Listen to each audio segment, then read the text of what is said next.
Hello, my name is John O'Connell, Chair and Founder of Scale Up Group. I'm delighted today to be talking with Duane Jackson as one of our Pearls of Wisdom podcasts, who, amongst many other things, Duane is a fellow partner in Scale Up Group, which obtains growth funding for tech entrepreneurs as well as co-investing ourselves. So far, around $100 million, and we personally have invested around $7 million. Duane, a very warm welcome. Thank you. I'm delighted that we at Scale Up Group have the benefit of your vast experience, knowledge, and connections, which our clients are able to take advantage of as and when they feel the need. Apart from these, you are a serial entrepreneur. You've just launched your fourth initiative, I believe. In addition, your philanthropy, starting off with what was then the Prince's Trust, now the King's Trust, where you and I first met more than 20 years ago, is awesome too.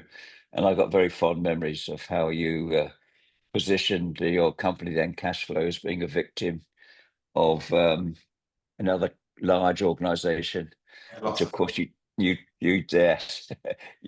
planted the story in the newspaper, which I thought was very clever. Yeah. Listing the businesses you've created: KashFlow, Update, Staffology, and now Sodium Software just launched. You're definitely walking the walk, not just talking the talk, as far as entrepreneurship is concerned.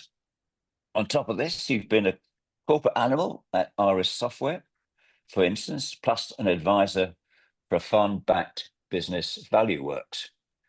Duane, we've only got 20 minutes or so to spend, so I won't spend too much longer on this intro, but where to begin, Duane? There's a lot there, isn't there? It's only when you listen like that, I realise I've done quite a bit in the last 20 years or so.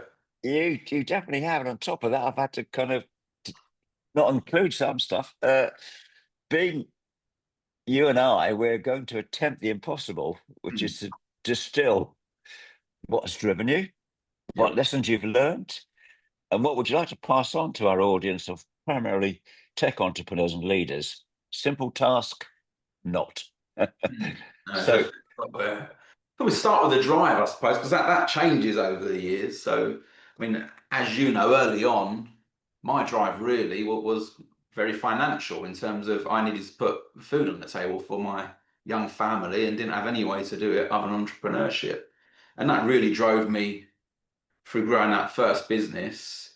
So I reflect back now on being a youngster in children's homes and being told that I was money motivated as if it was a bad thing.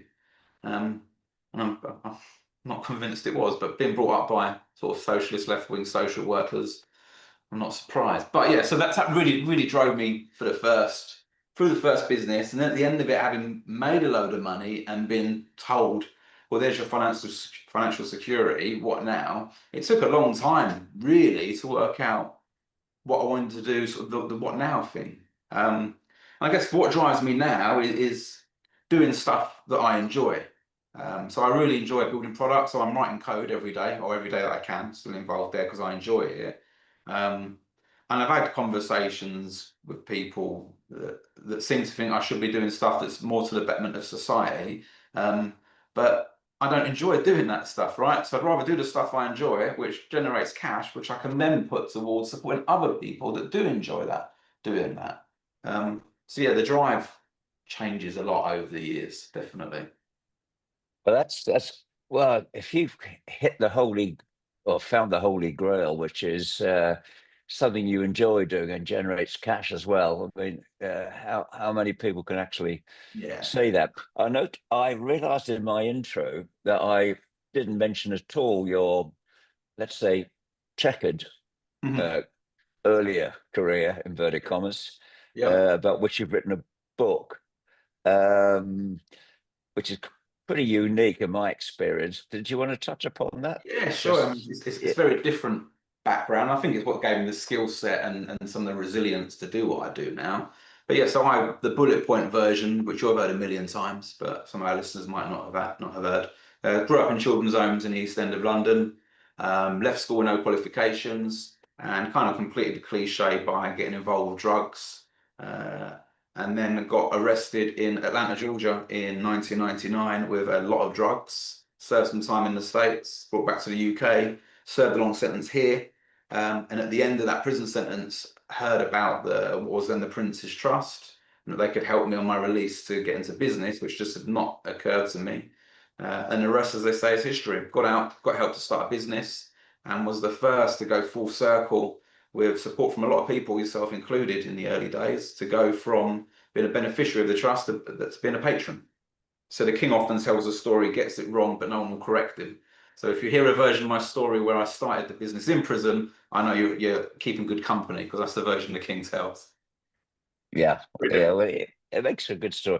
It's an awesome story, and certainly when I was kind of a fundraiser pitching to high net worth money to get money for the trust, you were my star kind of witness to Yeah. show what the trust can do. And we used to tag Uh, team a lot back in the days. and being you, in it, you're an innately modest person. What you skipped over just now is that having sold the business, I think it's now on public record, isn't it, for 20 million?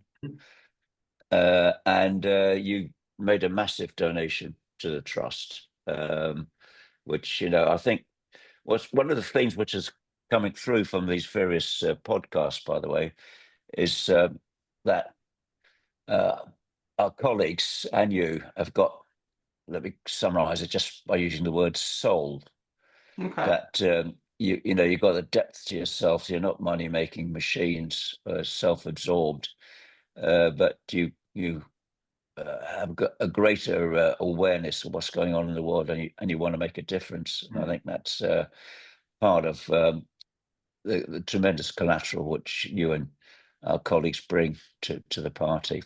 Yeah. So if I could take this opportunity to thank you for that, I think it's tremendous. Sure. Lessons learned, Duane?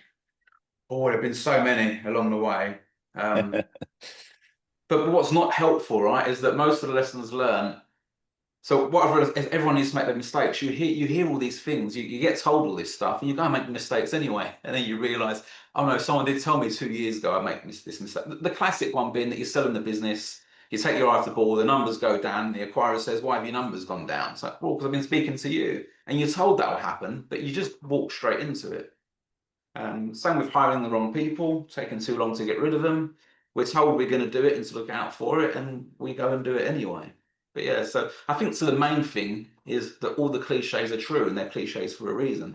All the sort of the what can sound a bit glib, the hire slowly, fire fast, stuff like that. It is actually, there's a lot of depth and truth to it. But realizing that, I think.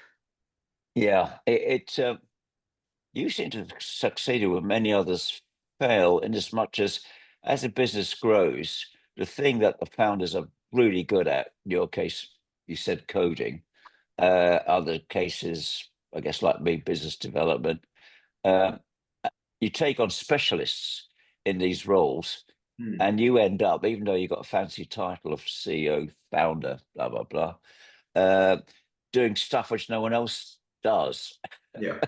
Yeah, and which isn't so enjoyable for many people, often all round to do with HR issues, and, coming up with incentive plans, share option schemes, Fun blah, stuff. Sure. blah, blah, blah. It's the fact you've managed to, it would appear, at least from the outside, avoid getting bogged down in that is quite an achievement. Yeah, I think it's getting good people around you. So for a long time running cash flow, I wasn't particularly good at being a CEO, and it got to 2010, I think, when I wanted to sell the business, but just because I wasn't enjoying it and couldn't see. I knew what the business needed to do going forward, but I just couldn't find the time to do it, and I just felt a bit stuck. Um, and that's when I then got some external coaching and got someone else to come in and help me become a much better CEO for those last couple of years before we sold the business. And part of that was building a much better team around me than I had. Not because I had a poor team around me, but because it's not something I've given priority to. It was being fiercely independent, right? Serves you very well in prison and in the care system. It doesn't serve you well when you run a business. That I can do everything, I can do it on my own, and I don't need anyone. That doesn't work well in business. And it took me a long time to realize that you do need to ask for help. You do need to get people in. You do need to lean on other people. And even if you want to convince yourself that you're right, because we tell ourselves, no one can do the job as well as I can, that's why I'm doing it. Okay, Yeah, let's assume you can find people that can do the job 70% as well as you. Hiring 3 or 4 of them is going to scale better than you doing everything. So it took a while to yeah, learn, I think. yeah.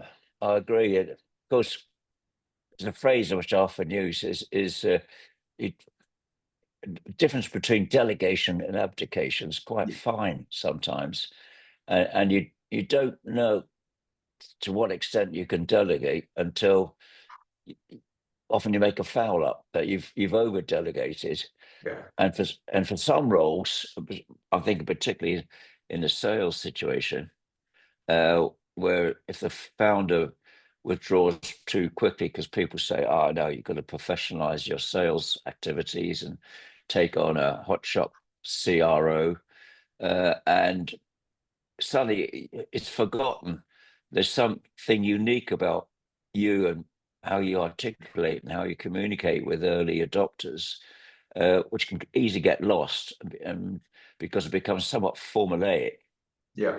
Uh, and also, one of the issues I found was we always talk about the challenges of scaling up, and I think almost as big, and maybe even a bigger challenge, is people who scale down from working for large corporations.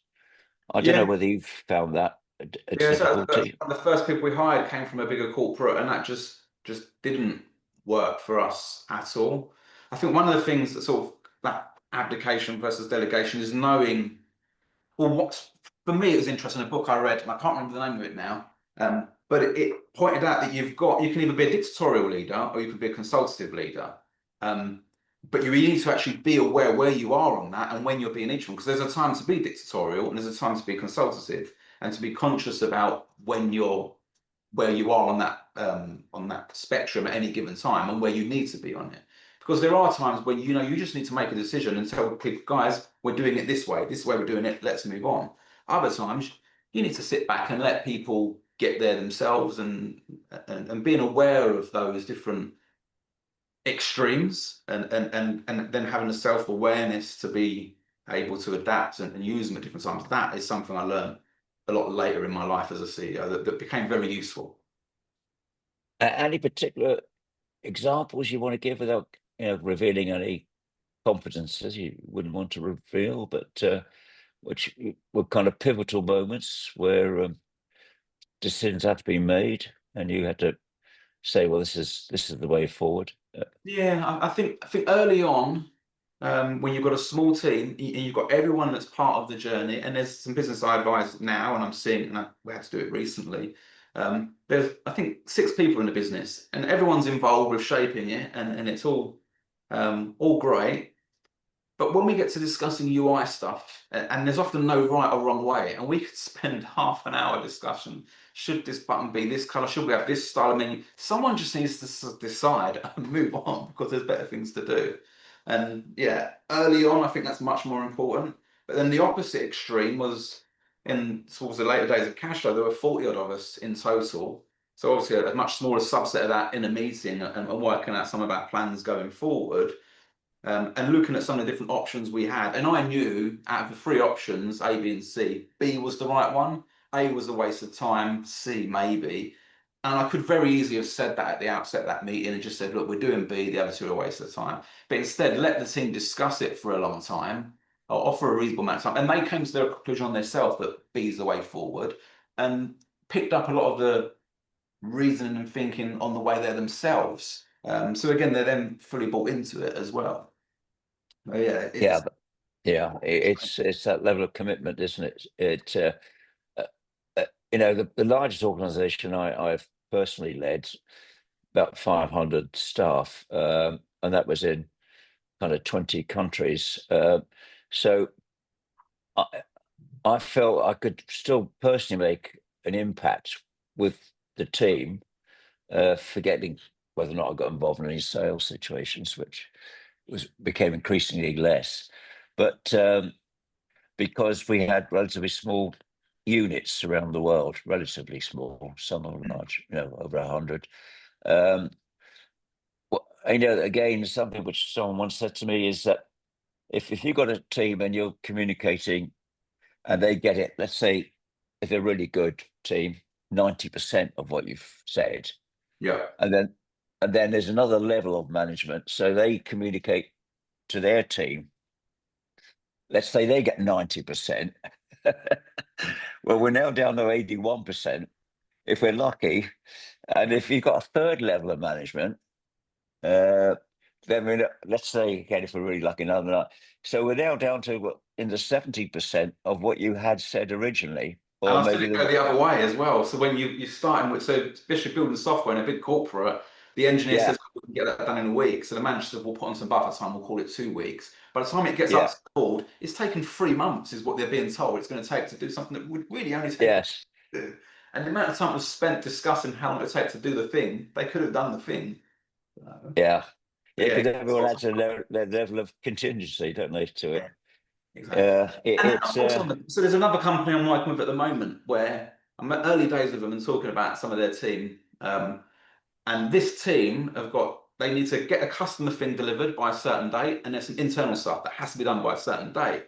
And management, we're going to tell them, or rather the exec team, we're going to tell them, you have to do it by these dates. And I said, well, no, they need to tell us that it's doable first. Because if we tell them to do it by this date, and it feels like a stretch already to do both of these things by that date, if they foul, then say, well, we never thought we were going to make it anyway. Whereas if they look at it and go, well, no, we think we can do it, they're then committed, right? And they're then going to try a lot harder to deliver it because they said they can do it, not because we said they must do it. yes, Right. yes, yeah.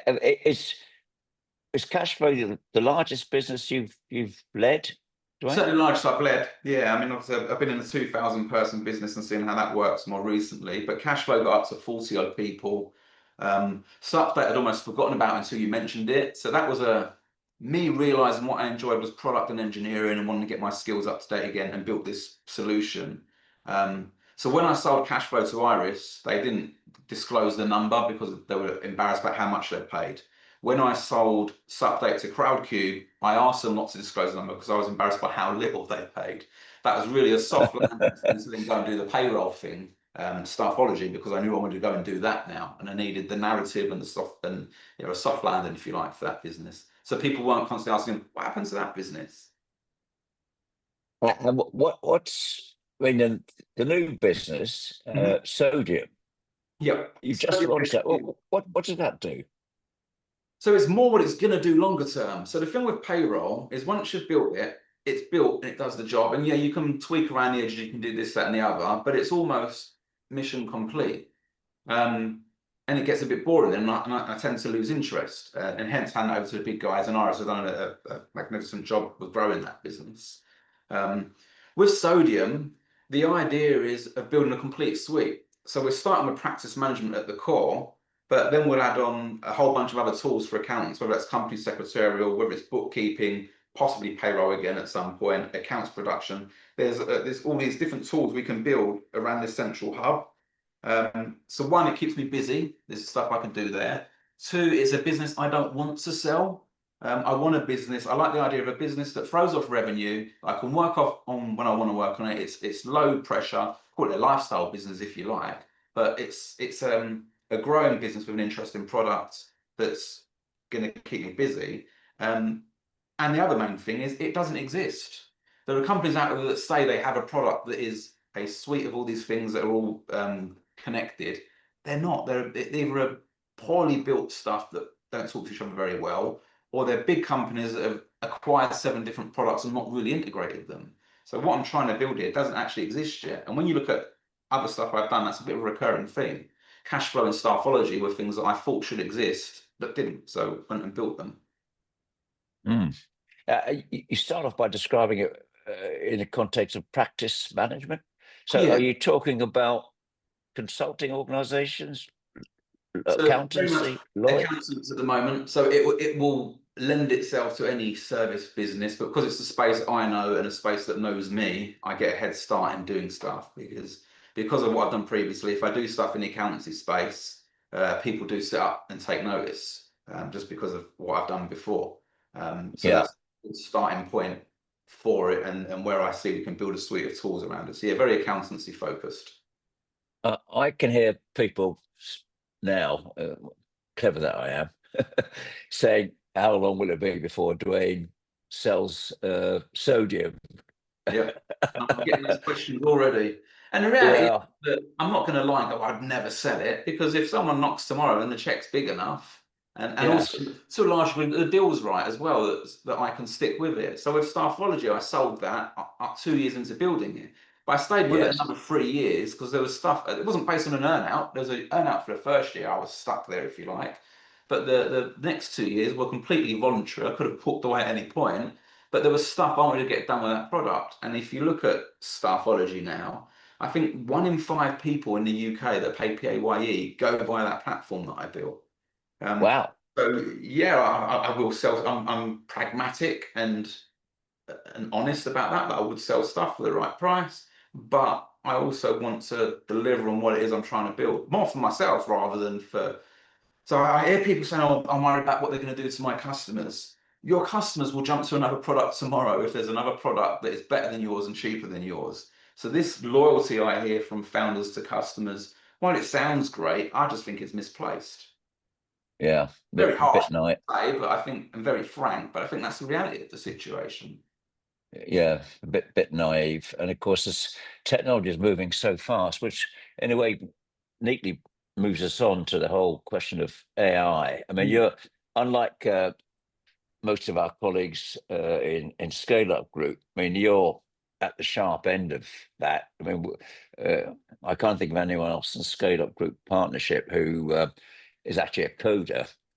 So, but what's your thinking about AI? Is it going to obsolete small software businesses? Is it going to enhance? Yeah. And one of the other thoughts and questions I've got is, if, as we've been told, it's going to make uh, product development so much quicker and cheaper, how does a smaller business build a moat around itself to be sustainable? Yeah.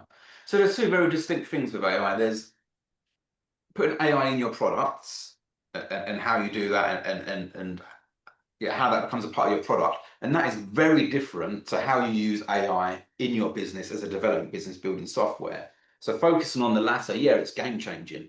Um, and it's really developers. So you're not going to lose your job to AI if you're a developer. You will lose your job to another developer that knows how to use AI smartly in their workflow.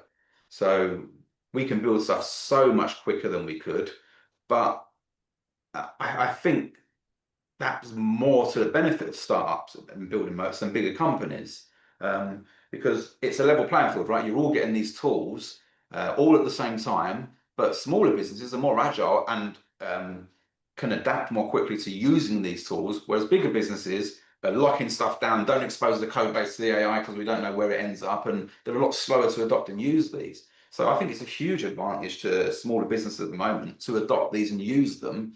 Um, the difficulty is developers, I think, that are resistant to using them or don't really understand how to use them. I mean, there's one Hmm. company that I've been working with that, and they're using AI a lot to generate their UI, and a lot of stuff keeps appearing in the UI. And I'm like, why is that there? Oh, because the AI put it there, right? But we need to engage the human in the loop. There needs to be a critical process, and we need to, yeah, you use AI as a tool. And again, actually, it's back to application, right? We don't abdicate to the AI what our code base should look like. We use it as a tool Mm. to help us to do this. So you use it as Yeah. a consultant or an advisor or a helping hand, not a complete application. And that's where vibe coding was a thing for a while. And that is where you completely abdicate to the AI, let it do what it wants to do. And you just end up with garbage. Yeah. Yeah. Well, pearls of wisdom there. And also, what we say to the entrepreneurs we get funding for and invest ourselves is, there's so much uncertainty out there. And if you're selling to large enterprises, it's understandable they don't know which way to turn.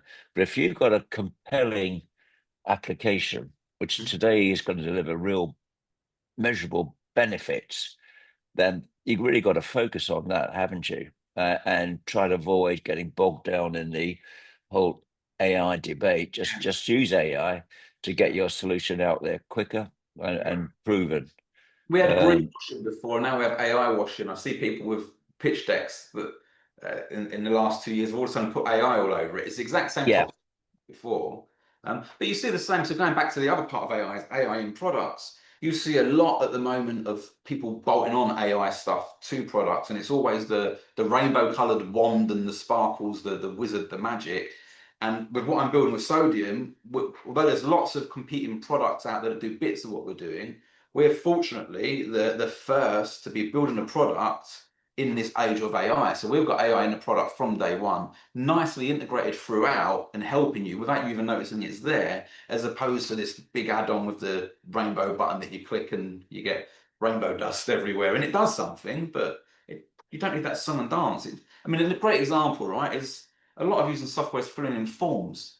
So you type in a title and a description for a service you provide.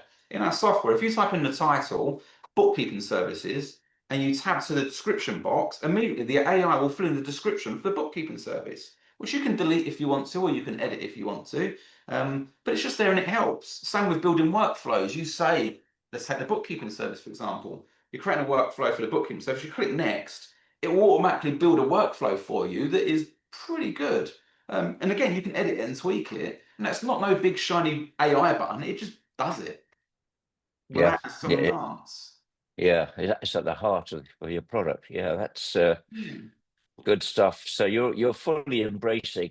I mean, do, would you endorse any particular flavors of AI at the moment?